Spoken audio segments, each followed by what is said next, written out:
ini talinya.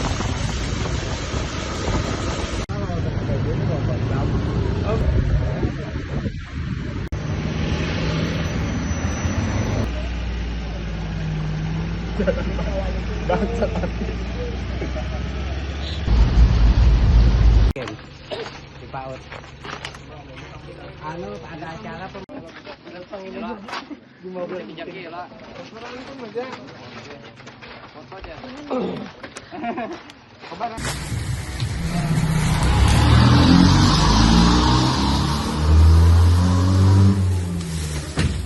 Mun kafe sebuting ini.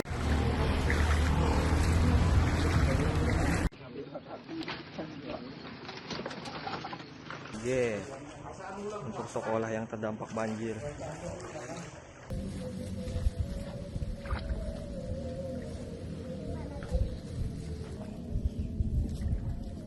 Terima kasih banyak bantuannya. Ini kami bagikan di wilayah RT 9 Desa Gudang Hirang. Bantu KPM dan Ibu PKK.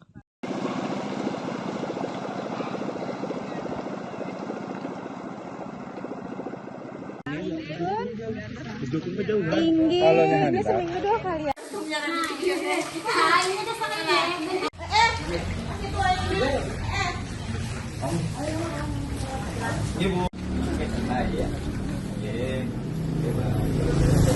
Presiden Prabowo Subianto meresmikan 166 sekolah rakyat secara serentak yang tersebar di 34 provinsi dari Sumatera hingga Papua.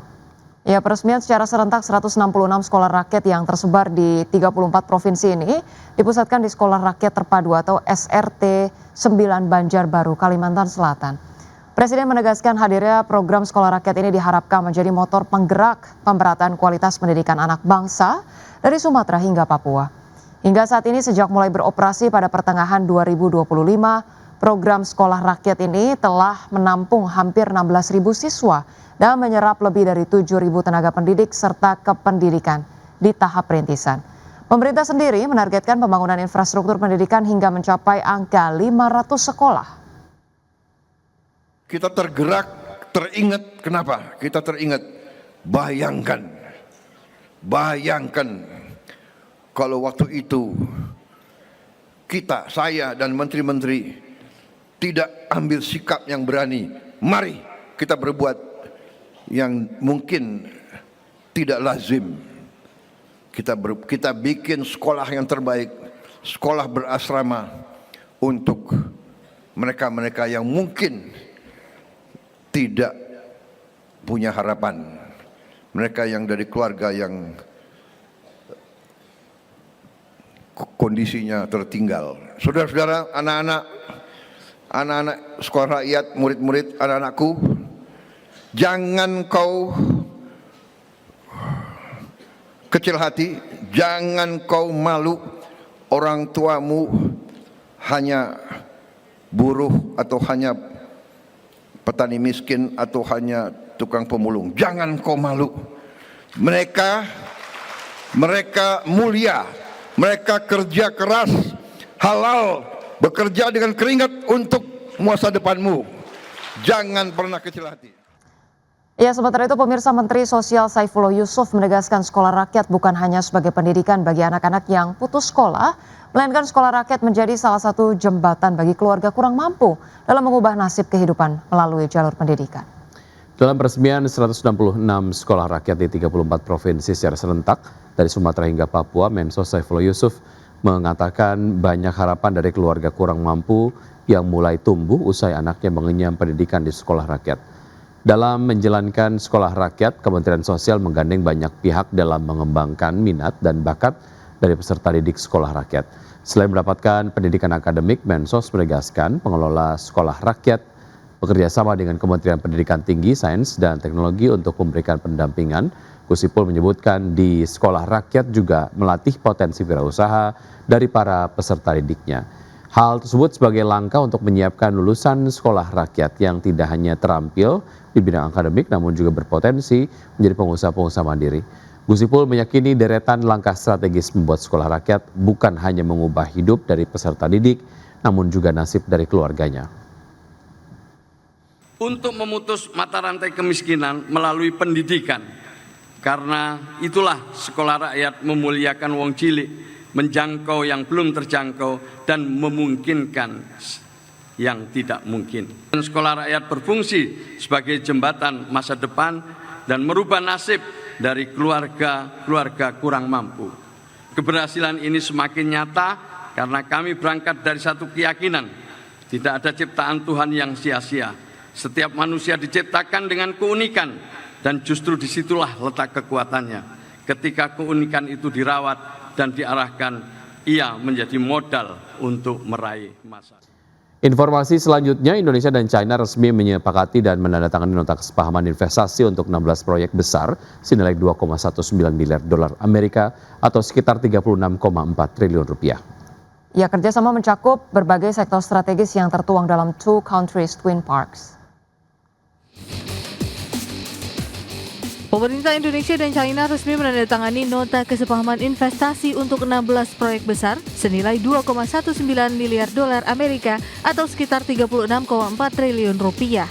Kesepakatan ini menjadi bagian dari skema Two Countries Twin Parks atau TCTP untuk memperkuat kolaborasi industri kedua negara. Menteri Koordinator Bidang Perekonomian Erlangga Hartarto menyampaikan, proyek-proyek strategis tersebut melibatkan perusahaan asal Provinsi Fujian, China bersama mitra dari Indonesia. Kerjasama ini mencakup berbagai sektor strategis. Sebanyak 16 proyek akan mulai diimplementasikan pada 2026. Proyek tersebut mencakup sektor prioritas nasional seperti ekspor baja dan nikel, pengolahan pangan dan kelautan, serta industri perikanan terpadu. Erlangga menjelaskan skema Two Countries Twin Parks atau TCTP ini merupakan inisiatif strategis yang diperkenalkan Presiden Prabowo Subianto bersama Perdana Menteri China.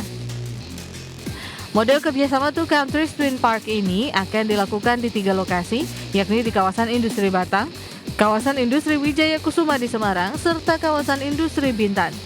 Di mana melalui skema tersebut Indonesia bukan hanya menjadi tujuan investasi, melainkan Indonesia juga berperan sebagai mitra dalam pengembangan rantai pasok dan hilirisasi industri.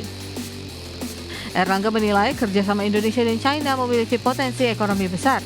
Kedua negara terhubung dengan pasar hampir 20 triliun dolar Amerika Serikat dan sama-sama mencatat pertumbuhan ekonomi stabil di kisaran 5%. Kondisi tersebut menjadi modal penting untuk mendorong ekspansi investasi dan perdagangan bilateral. Jakarta, Tim Liputan IDX Channel. Ya, PT Indo Tambang Raya Megah Tbk melaporkan realisasi aktivitas eksplorasi di sepanjang kuartal 4 tahun lalu. Ya, pemirsa, pada periode tersebut aktivitas eksplorasi menyedot anggaran sebesar 12,55 miliar rupiah dengan kegiatan eksplorasi dilakukan melalui sejumlah anak usaha. PT Indo Tambang Raya Megah Tbk melaporkan realisasi aktivitas eksplorasi periode Oktober hingga Desember 2025 atau sepanjang kuartal 4 tahun lalu. Perseroan menyedot biaya eksplorasi 12,55 miliar rupiah dengan kegiatan eksplorasi dilakukan melalui sejumlah anak usaha. Eksplorasi digelar melalui anak usaha dengan izin perizinan karya pengusahaan pertambangan batubara, yaitu Indominco Mandiri, Traubaindo Coal Mining, Barinto Ekatama, dan izin usaha pertambangan yaitu Tepian Indah Sukses dan Nusa Persada Resource. Kegiatan pengeboran yang dilakukan pada periode Oktober hingga Desember 2025 tersebut merupakan kelanjutan aktivitas periode bulan sebelumnya. Kegiatan eksplorasi dilaksanakan Departemen Geologi dengan fokus utama aktivitas pengeboran pre-production dan development dengan metode lubang terbuka atau open hole dan pengeboran inti masing-masing anak usaha perseroan. Salah satunya aktivitas eksplorasi yang dilakukan misalnya operasional pengeboran Traubaindo Coal Mining di area Blok Selatan di Bantian Besar Kutai Barat, Kalimantan Timur dilakukan kontraktor jasa pengeboran PT Cosciendo Teknik. Pada periode Oktober hingga Desember 2025 telah dilakukan pengeboran pre-production Blok Selatan pada 23 lubang pengeboran. Berbagai sumber IDX Channel. Pemirsa, emiten rental kendaraan dan logistik PT Adi Sarana Armada Tbk atau ASSA kembali melakukan aksi korporasi. Ya, perusahaan menyuntikkan modal tambahan senilai 20 miliar rupiah ke anak usaha PT Duta Mitra Solusindo. Emiten rental kendaraan dan logistik PT Adi Sarana Armada Tbk kembali melakukan aksi korporasi. Perusahaan menyuntikkan modal tambahan senilai 20 miliar rupiah ke anak usahanya PT Duta Mitra Solusindo. Langkah ini dilakukan untuk memperkuat struktur permodalan dan mendukung pengembangan usaha ke depan. Sekretaris Perusahaan Jeffrey Fandi Tunjungan menjelaskan, peningkatan modal dilakukan pada 9 Januari 2025. Penambahan modal ini dibutuhkan agar PT Duta Mitra Solusindo dapat menjalankan kegiatan usaha secara optimal dan diharapkan memberikan kontribusi positif bagi kinerja grup. Informasi ini disampaikan dalam keterbukaan informasi ke Bursa Efek Indonesia. Sebelum transaksi, modal dasar PT Duta Mitra Solusindo tercatat 1 miliar rupiah dengan modal disetor 51 juta rupiah. Setelah suntikan dana, modal dasar meningkat menjadi 30 miliar rupiah dan modal disetor menjadi 20,51 miliar rupiah. Akibat transaksi ini, persentase kepemilikan pemegang saham minoritas mengalami dilusi. Berbagai sumber IDX Channel.